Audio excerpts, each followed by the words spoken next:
Ipinagpaliban ng Sandigang Bayan ang pagbasa ng sakdal kina dating Senador Bong Revilla at 6 na kapwa niya akusado sa flood control scandal.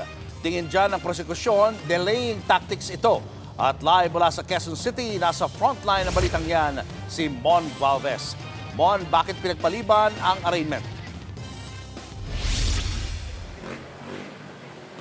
Julius, aabot pa kasi sa nasa 7 mosyon yung kailangan mo ng dinggin at desisyonan ng 3rd at 4th Division ng Sandigan Bayan na pawang inihain ng mga akusado para sa mga kasong malversation of public funds at graft kaugnay sa maanumalya at di umano'y ghost flood control project sa Pandi, Bulacan.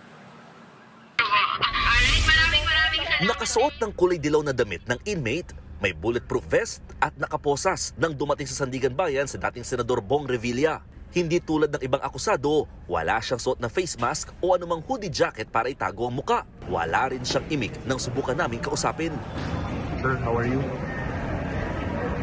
Kumusta lang po kayo sa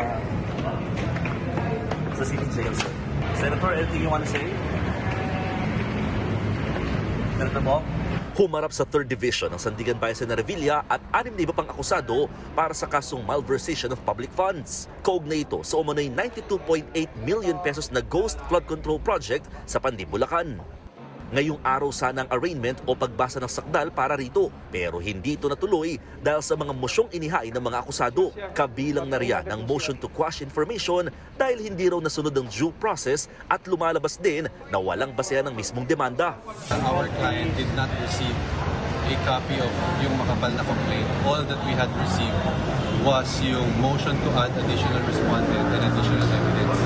And that was treated as a supplemental complaint. Tingin ng prosekusyon, delaying tactics lang ito ng depensa. Mas pinapatagal din nila nito ang pananatili ng mga akusado sa piitan. Pero paliwanag ng kampo ni Revilla, It's the right of the accused to invoke speedy trial, but as far as we're concerned, we are exhausting all possibilities. Alam mo, pag na-dismiss at kinatigan kami ng court at, favorable sa amin yung... paglabas ng courtroom, muli kong sinubukang kausapin ng dating senador. Senator Bong, tingin mo may due process ba?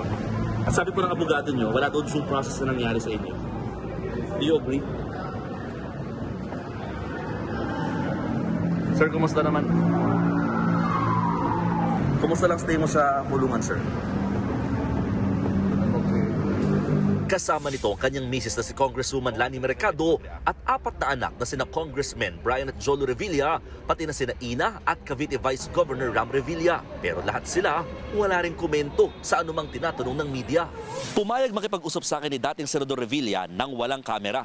Ikinuwento niya na bagamat nakakapag-adjust naman siya sa loob ng Quezon City Jail at may ilang nakakadalaw, malungkot at mahirap pa rin daw mag-isa sa loob ng piitan. Iginit din ito na wala raw siyang kinalaman sa mga kinakaharap na kaso. Humarap din si Revilla sa 4th Division ng Sandigan Bayan para sa kasong graft kaugnay pa rin sa flood control scandal.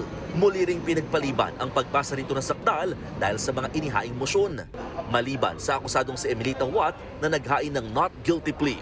Nireset ang arraignment at pre-trial sa parehong division sa February 9.